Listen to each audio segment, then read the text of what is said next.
Meditation for kids. क्या ध्यान बच्चों के लिए ज़रूरी है? क्या ध्यान बच्चों को करना चाहिए? ध्यान यानी कि मेडिटेशन क्या बच्चों को सच में करना चाहिए? आज की इस वीडियो के थ्रू मैं आपको यही बताऊंगी, मेडिटेशन फॉर किड्स, बच्चों के लिए ध्यान कितना ज़रूरी है, कितना आवश्यक है आज की इस जनरेशन के लिए। ध्यान अपनाना या फिर ध्यान को करना, चाहे वो आप अपनी सहूलियत के अनुसार करें, अपने टाइम के अकॉर्डिंग, अपने लाइफ स्टाइल के अकॉर्डिंग करें, बट बहुत ही ज़रूरी है। नमस्कार, मैं पूनम शर्मा स्वागत करती हूँ आप सभी का एक बार फिर मेरे चैनल पर। आज की इस वीडियो के थ्रू मैं आपको बताऊंगी कि ध्यान का एक जो इम्पॉर्टेंस है, जो उसकी खासियत है, वो बच्चों के लिए, उनकी एक पर्सनालिटी के लिए कितना ज़रूरी माना जाता है। क्या आपके बच्चे भी चिड़चिड़े रहते हैं? क्या आपके बच्चे आपकी बातें मानते हैं? क्या टाइम से सो जाते हैं? बिना कहे पढ़ते हैं और बिना कहे खाना खा लेते हैं?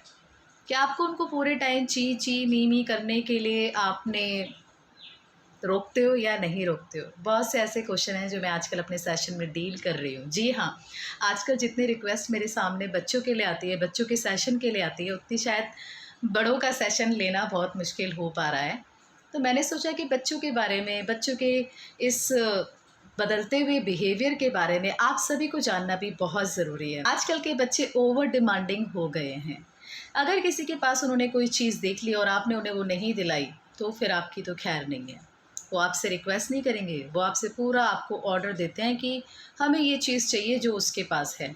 और मैं डेली अपने सेशन में ये बिहेवियर बच्चों का बहुत फेस कर रही हूँ कि बच्चों का कंसंट्रेशन लेवल बिल्कुल नहीं है, स्टडी नहीं करना चाहते हैं, हमेशा फ़न फ़न फ़न यानी कि खेलना खेलना खेलना। बॉडी उनकी उस तरीके से अपने आप को ढाल चुकी है कि अगर वो पढ़ने के लिए थोड़ा बैठते हैं तो उनका जो एक बैकबोन की एक फ्लेक्सिबिलिटी होती है कि हमारी जो बैक है वो पढ़ने के लिए हमेशा स्ट्रेट पोजीशन में होनी चाहिए। पहले के टाइम पे तो हमारे पास जब हम पढ़ते थे कुछ भी नहीं होता था, हम एक पिल्लो रखते थे और उसके ऊपर बुक रखते थे, फिर उसको रीड करते थे, पढ़ते थे, अपने रफ़ नोटबुक में करते रहते थे। आजकल के बच्चों को हम स्टडी टेबल भी देते हैं, उनकी बैक सपोर्ट के लिए कुशन्स वगैरह भी रखते हैं, प्रॉपर उनको एक स्टडी रूम दिया जाता है, बट फिर भी उनका कंसंट्रेशन लेवल नहीं बनता, वो फोकस नहीं कर पाते हैं। ये क्वेरीज़ मेरे सामने बहुत ज़्यादा आजकल आ रही हैं।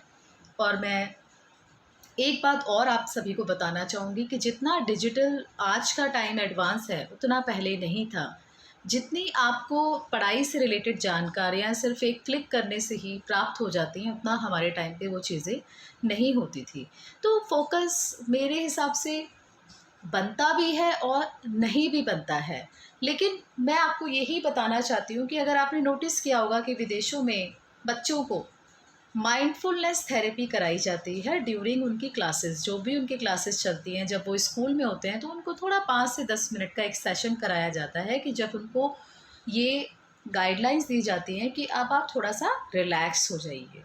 उनके माइंड को रिलैक्स किया जाता है कि जिससे उनका स्टडी में जो फोकस होता है, जो एक कनेक्टिविटी होती है, वो बहुत अच्छी बनती है। तो मैं आपको बता रही हूँ क्योंकि मैं तो रिसर्च करती रहती हूँ अपने अपने काम को भी, और जो भी काम आगे चलते रहते हैं उसके बारे में हमारा जो ज्ञान का डेवलपमेंट है वो बढ़ता ही रहता है। इस वीडियो के थ्रू मैं आप सभी को ये बताना चाहूँगी कि ज़रूरी नहीं है आपको अपने बच्चों को मेडिटेशन कराने के लिए किसी के पास भागना है, बिल्कुल नहीं भागना। मैं आपको इस वीडियो के थ्रू बहुत ही अच्छी एक टेक्निक बताऊंगी जिससे आपका बच्चा आपकी बातें सुनेगा भी और वो टाइम से सोएगा भी, और उसका जो एक चिड़चिड़ापन, एक एंजाइटी का एक जो लेवल एकदम से इंक्रीज़ हो जाता है, वो भी कम होगा। सबसे पहले आपको क्या करना है, खुद अपने बच्चे को मेडिटेशन का एक सेशन ज़रूर देना है। खुद से आप अपने बच्चे को बोलिए कि जो आप बोलोगे, जैसा आप बोलोगे, हम वैसा ही करेंगे। आपकी हर ज़रूरतों को अपने अकॉर्डिंग पूरा करने की कोशिश करेंगे, लेकिन हम आपसे आपका 5 से 10 मिनट का समय चाहते हैं। आपके बच्चे को आप इस चीज़ के लिए पहले मोटिवेट, तो मैं नहीं कहूँगी क्योंकि मोटिवेशन एक अलग चीज़ होती है। मोटिवेशन मतलब कि हम किसी को एक अच्छी खासी कहानी सुना के उसको तैयार करते हैं, नहीं। आपको एक प्रैक्टिकली अपने बच्चे के माइंड में ये बात बैठानी होगी कि 10 मिनट या फिर 5 मिनट डेली उसको अपना एक टाइम टेबल मेंटेन करना होगा मेडिटेशन के लिए। और ध्यान करने के लिए पता है क्या होता है? कुछ नहीं होता, ऐसे कुछ इंग्रेडिएंट्स भी नहीं चाहिए होते हैं कि आपको ये चीज़ें चाहिए, कुछ नहीं चाहिए, आपका एक फ्री टाइम चाहिए होता है ध्यान के लिए।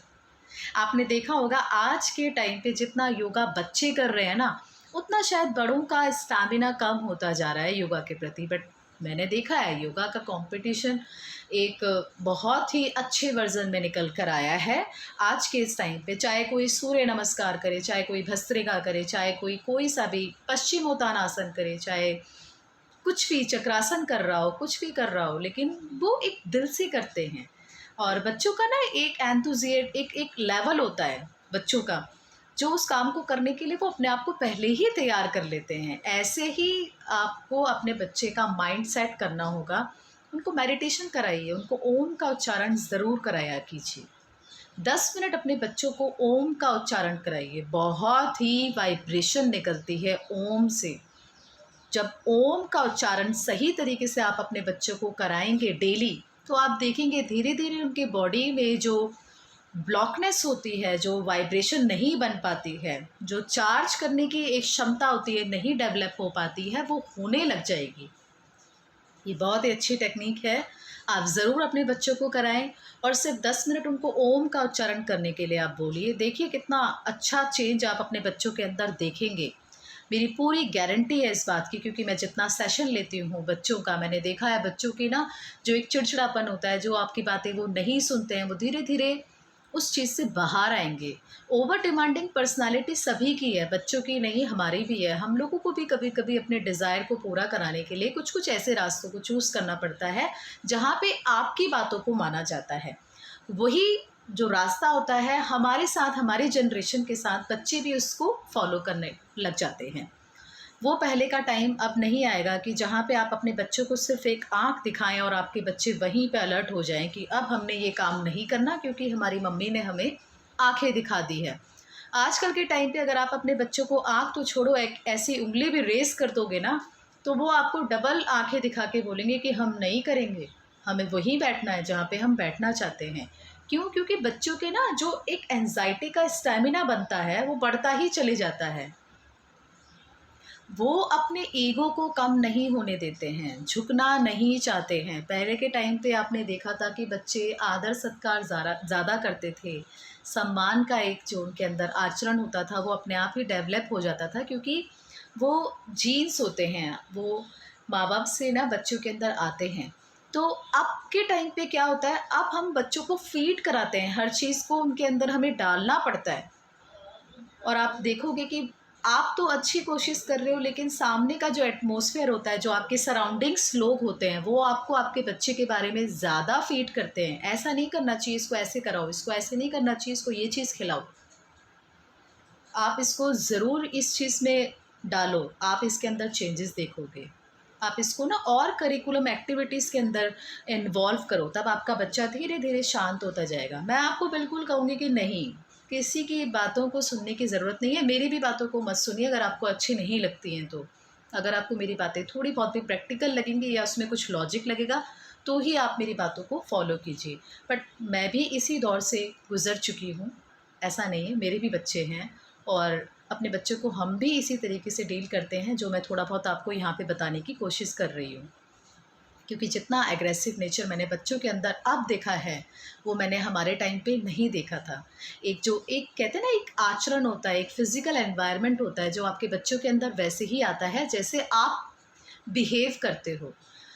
बहुत आपने देखा होगा कि हम लोग जैसी लैंग्वेज बोलते हैं तो वही हमारे बच्चे भी एकदम से पिक कर लेते हैं। तो ये आपने सुना भी होगा कि वो अच्छी चीज़ें पिक नहीं करते हैं, वो बैड वर्ड्स जल्दी पिक करते हैं। बट मैं इन चीज़ों को नहीं मानती हूँ। मैं मानती हूँ कि बच्चे को जो अच्छा लगता है ना, वो उस चीज़ को ज़्यादा पिक करता है। अगर उसको किसी की बातें सुनने में इंटरेस्ट होता है तो वो वही काम करेगा, वो पढ़ेगा नहीं। आप उसको कितना ही डंडे मारो, कितना ही उसको डराओ, गुस्सा करो, आपका बच्चा नहीं पढ़ेगा। आप सिर्फ यही एक टेक्निक कीजिए, 10 मिनट डेली बच्चे को सिर्फ ओम का उच्चारण आप कराइए। आप बिना बोले देखेंगे, आपके इंस्ट्रक्शंस को वो मानेगा। आप जो खाना बनाएंगे ना, वो खाएगा।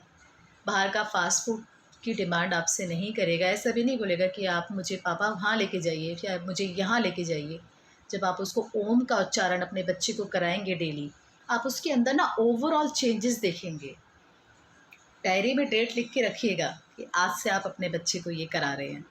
अगर फिर भी आपको लगता है कि कोई चेंजेस नहीं आए हैं तो आप मुझसे कॉन्टैक्ट कर सकते हैं। मैं आप सभी को एक बात यहाँ पे क्लियर कर दूँ, क्योंकि लोगों को लगता है जब वो मुझे मेल करते हैं कि मैडम हमें इस चीज़ की काउंसलिंग करनी है, क्या हम आपसे बात कर सकते हैं? बात आप कर सकते हैं, लेकिन मेरी काउंसलिंग के चार्जेस होते हैं। मेरी आप सभी से रिक्वेस्ट है, ज़रूर आपको मैं मेंशन करूँगी अपने आने वाली नेक्स्ट वीडियो में, और मैं आपको सभी को बताऊँगी कि आप अपने बच्चों को बिल्कुल भी डराइए धमकाइए मत।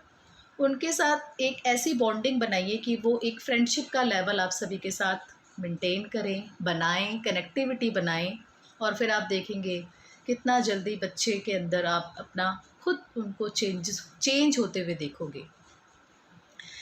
तो मेरी पूरी उम्मीद है कि मेरी ये वीडियो आप सभी को ज़रूर अच्छी लगी होगी। अगर मेरी ये वीडियो आप सभी को अच्छी लगी तो मेरे इस चैनल को लाइक शेयर सब्सक्राइब ज़रूर कीजिएगा। आगे भी मैं आप सभी को बच्चों के बारे में, उनका एक जो चेंजिंग बिहेवियर होता है उसको हमें कैसे, उसके साथ हमें कैसे कोप अप करना चाहिए, उसके बारे में एक मैं बहुत ही अच्छी वीडियो आपको बताऊँगी। वीडियो के थ्रू अपनी मतलब की जानकारी दूँगी। और आज के लिए सिर्फ इतना ही। मिलती हूँ आपसे नेक्स्ट वीडियो में। Thank you so much. नमस्कार।